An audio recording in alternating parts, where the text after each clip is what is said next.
Welcome to BEH 215 Behavioral Healthcare Management. Today, we're going to be talking about becoming a manager in a behavioral healthcare environment. So, before we get started on how to become the manager, let's talk about common sources of stress amongst the managers. Stress goes with the territory on any job. But behavioral healthcare workers who spend most of their day offering direct services to clients know how stressful their work can be just in and of itself. And although they may devote relatively little of their day to the activities of management, they also experience the stresses of management from time to time because they are managing their cases, their clients.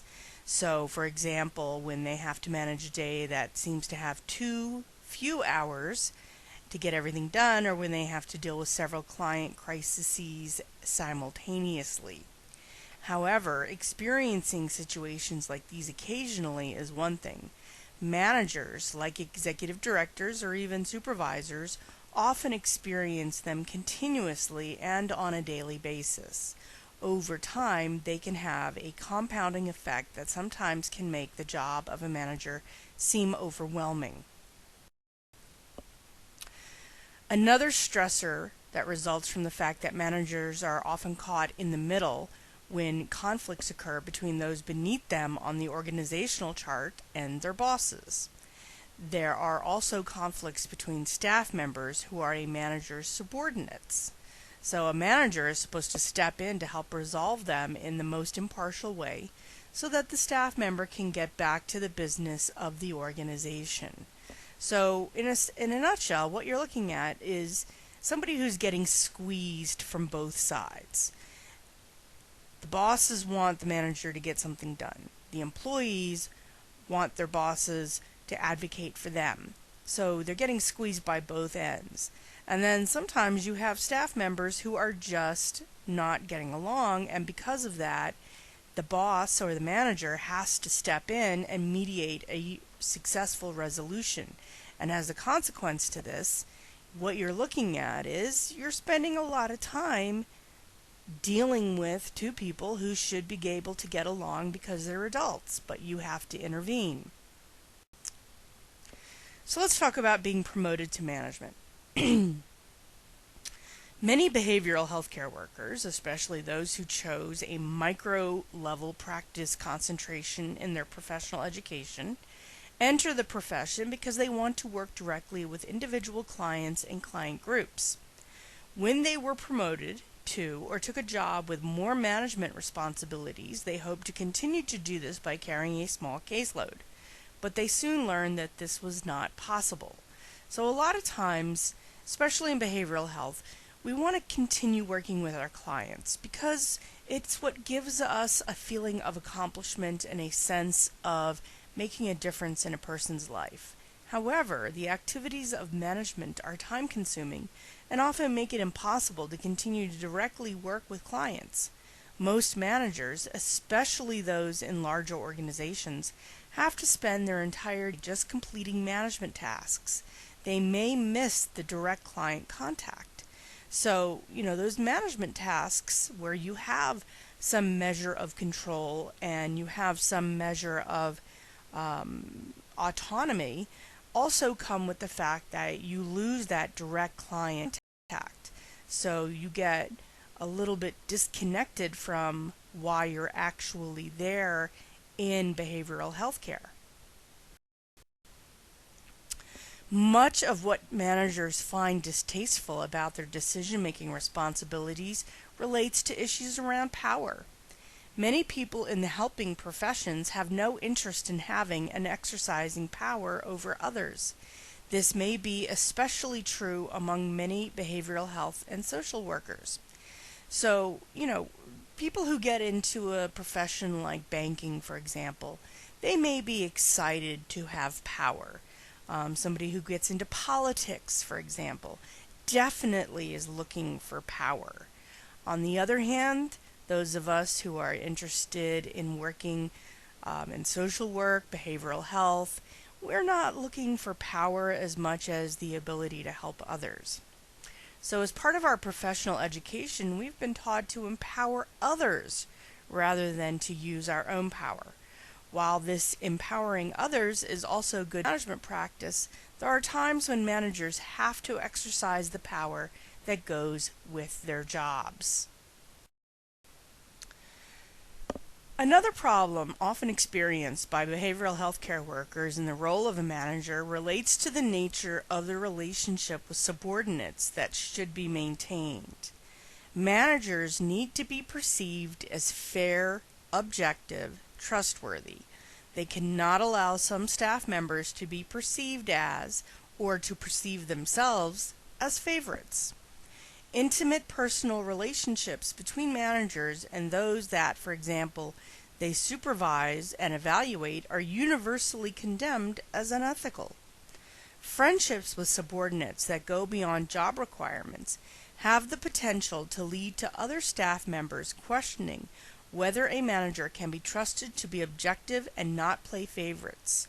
Deliberate efforts to be all business and to keep social distance from all subordinates can also erode feelings of trust. Ideally, there is a perfect level of friendship between any one manager and his or her subordinates. The manager identifies it and maintains the same level with all of them.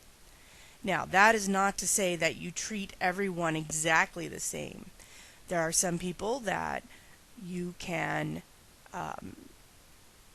have a different kind of non-intimate relationship. Some people you can be funny with, some people you can be serious with, some people you can talk about movies with. There's just a matter of maintaining a objective perspective on all of the people with whom you work. So these 3 questions can help a manager create the best balance to maximize trust.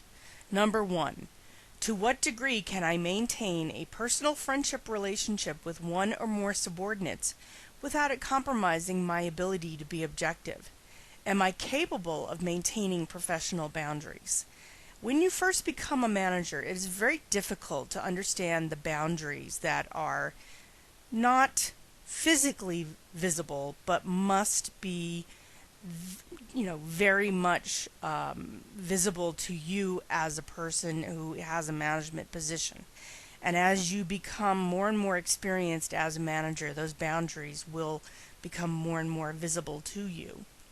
To what degree can they, each person must be considered individually, maintain such a friendship relationship with me while still relating appropriately to me in my role as a manager? Are they capable of maintaining professional boundaries? So someone with whom you may have worked with in the past now sees you as the same old person, but as a manager. But are they still able to understand that they must respect you as a manager and not treat you like just the person you used to be?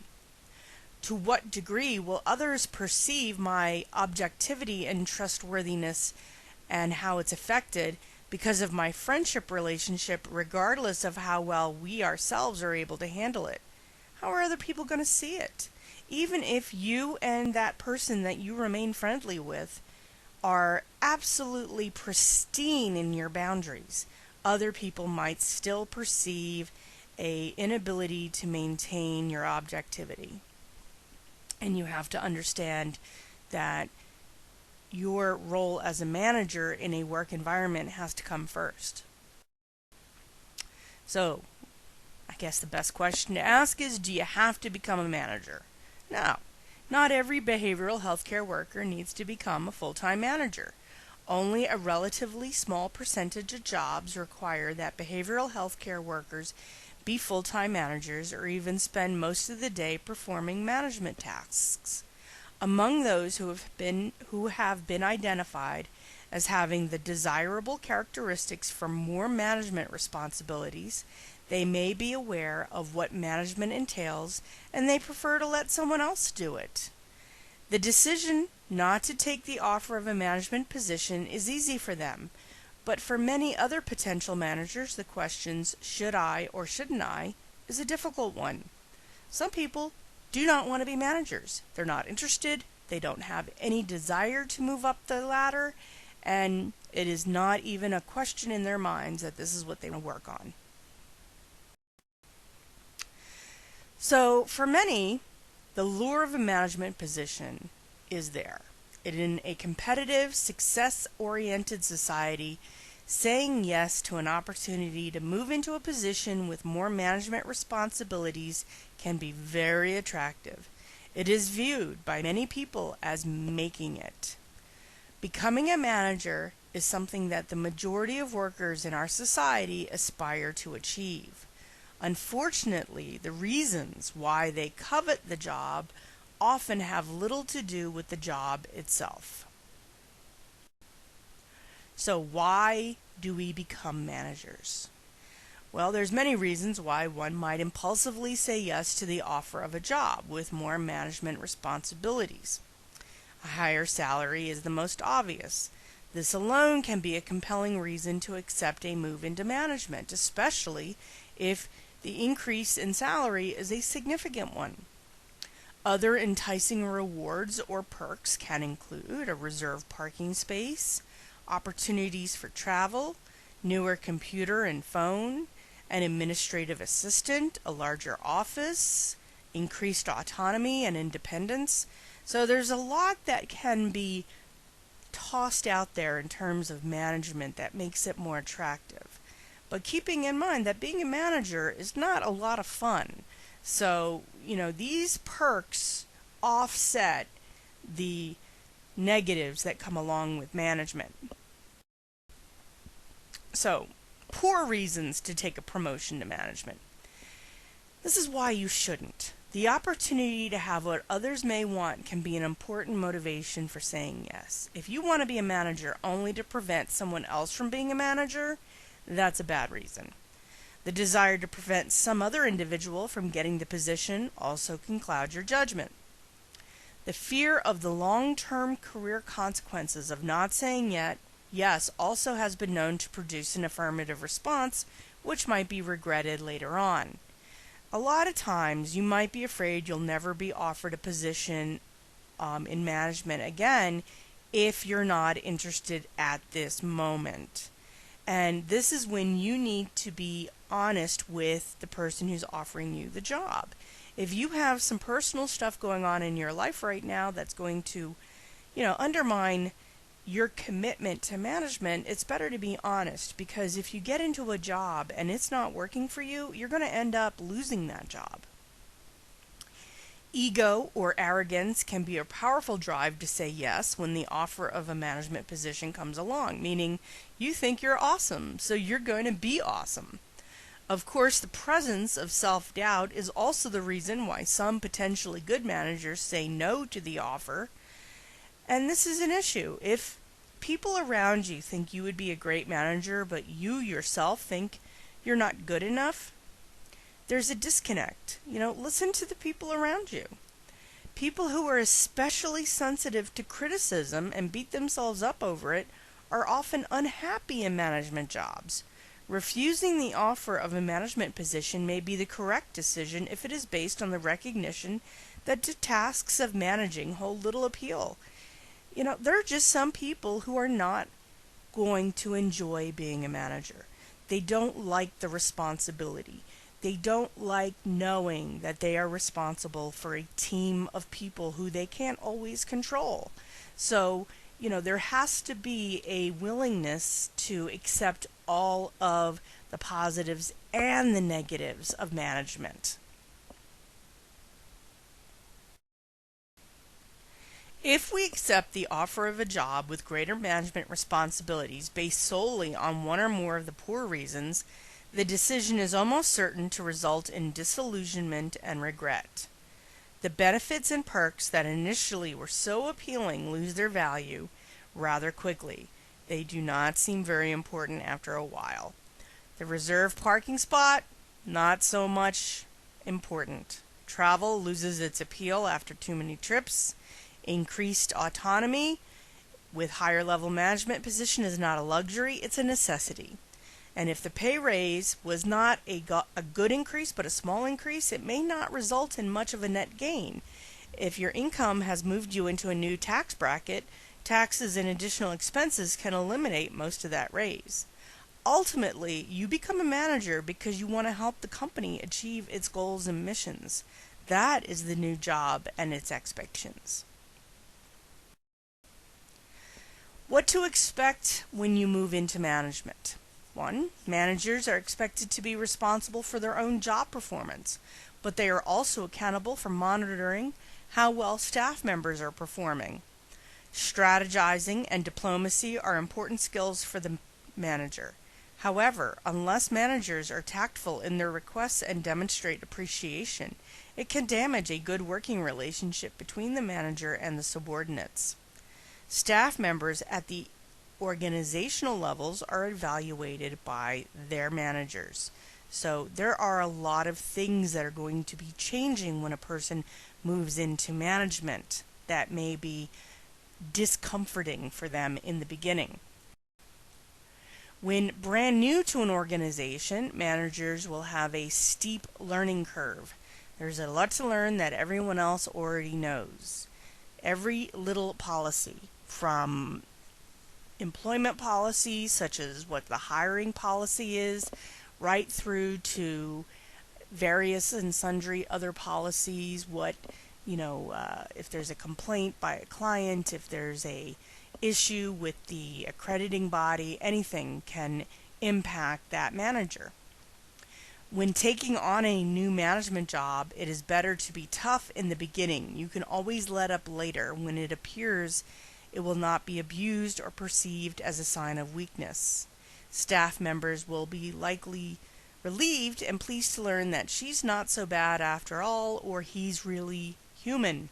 However, if a manager is excessively nice, friendly, lax, and so forth in the beginning, it will be extremely difficult and resented by staff when the manager must attempt to tighten up later. It is very much like riding a horse. If you are letting the reins and letting the horse just run wild, it's going to be hard to slow them down. But if you keep them at a controlled trot, when it is time to let them let loose, they understand who the boss is.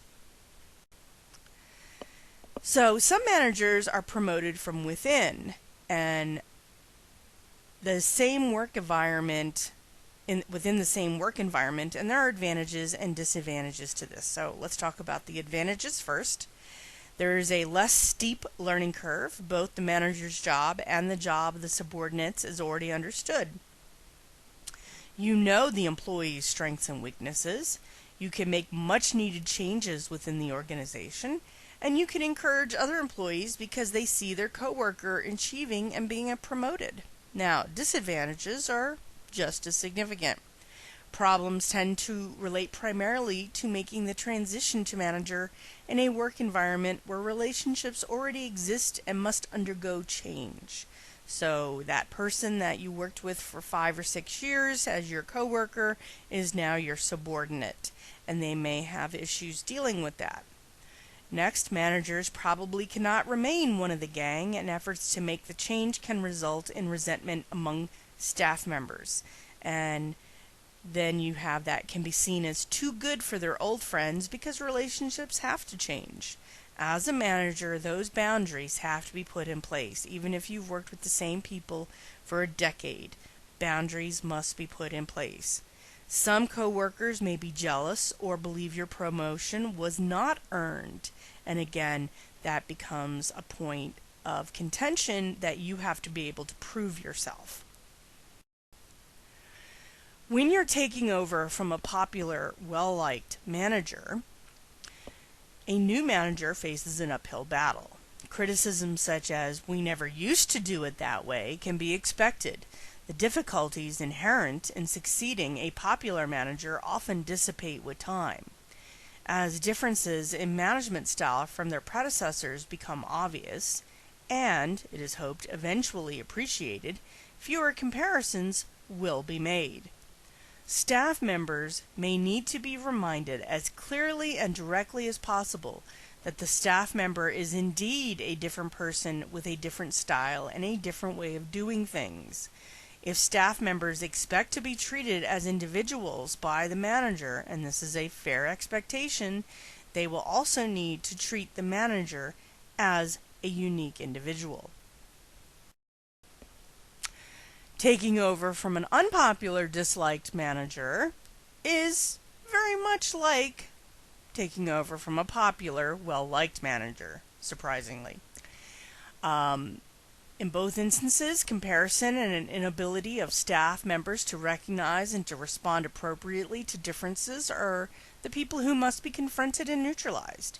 And just as a kind of a context, I have here a chart that gives you some characteristics of a good boss versus a bad boss. And, some of the most important ones, in my opinion, are being a good communicator, having a sense of humor, showing empathy, and taking responsibility. The bottom line is, as a manager, it is your responsibility when something doesn't get done. But you must also share the accolades when something is successful, because that's when the staff is going to appreciate you, because they realize that you're not in it for your own personal gain and your own personal glory.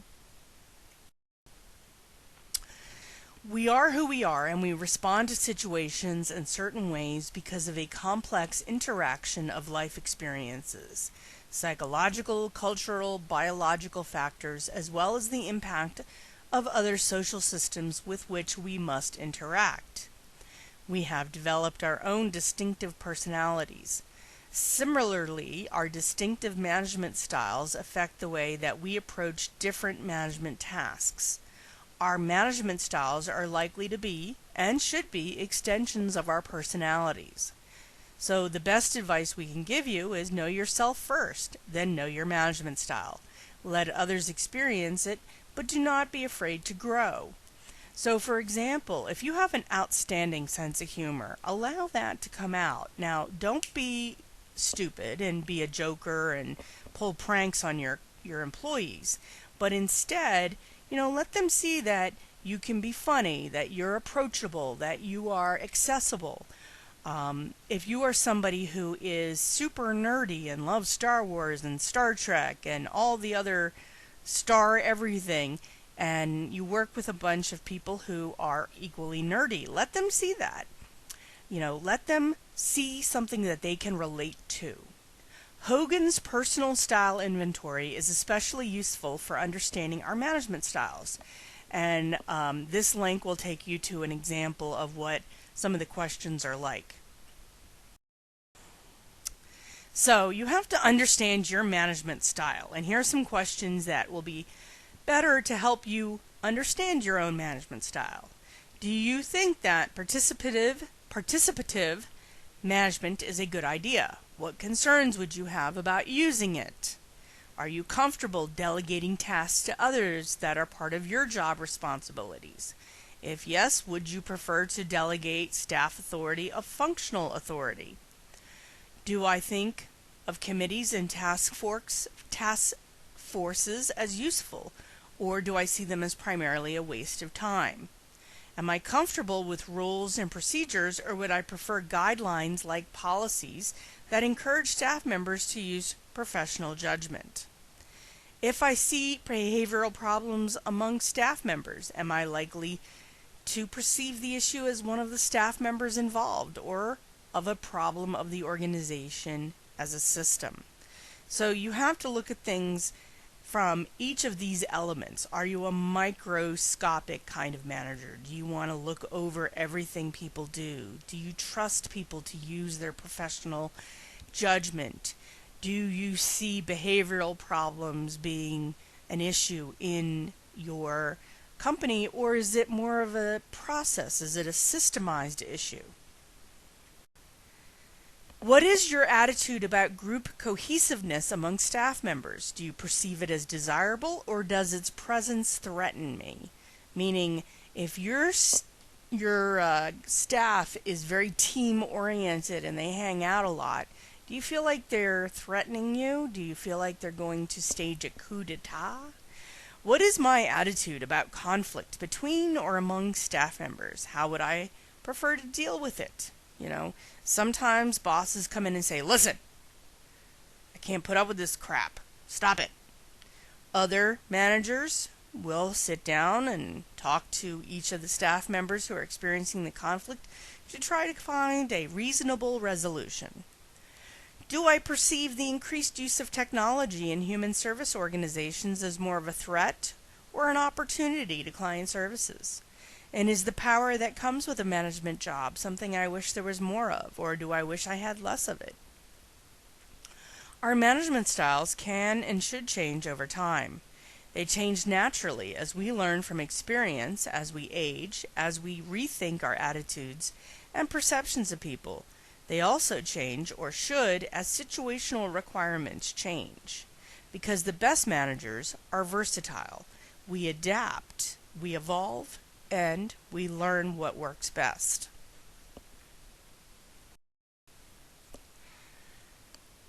Problems can result when managers' own intrapersonal needs influence the way they approach the job of manager.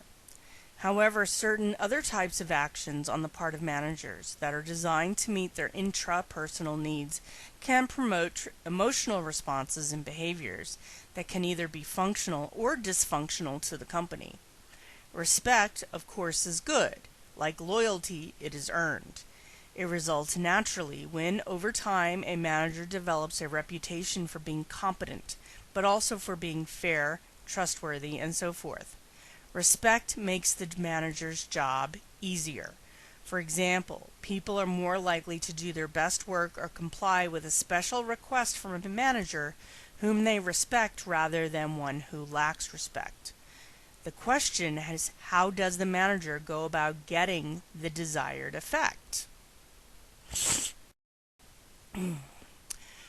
So, we're going to go through each of these, starting up at the top. If your need is to be feared, you achieve it through intimidation, rage, and ridicule. Your employees respond by stress, immobility, and feeling humiliated.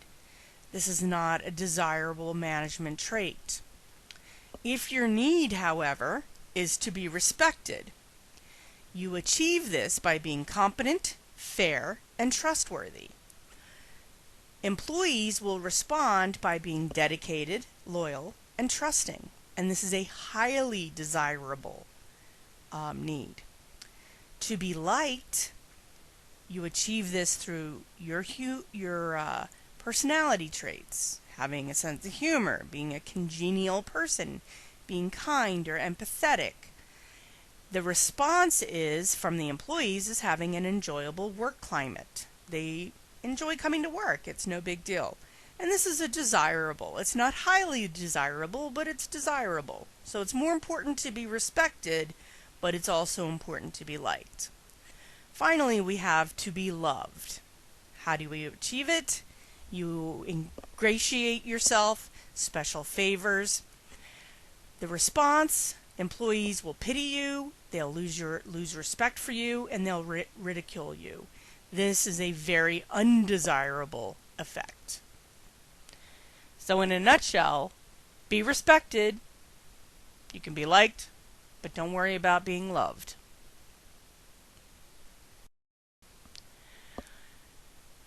The need to be loved can also cause major problems when managers attempt to gratify it through their actions in the workplace. There is a way that managers sometimes cause problems by confusing their needs with the needs of staff members in the organization. It is particularly common among managers who have held management positions for a while, perhaps too long, and who have become overly identified with the organization. Managers often start to believe that anything that they need or want must be good for the organization. And I know what is best for them attitude can develop.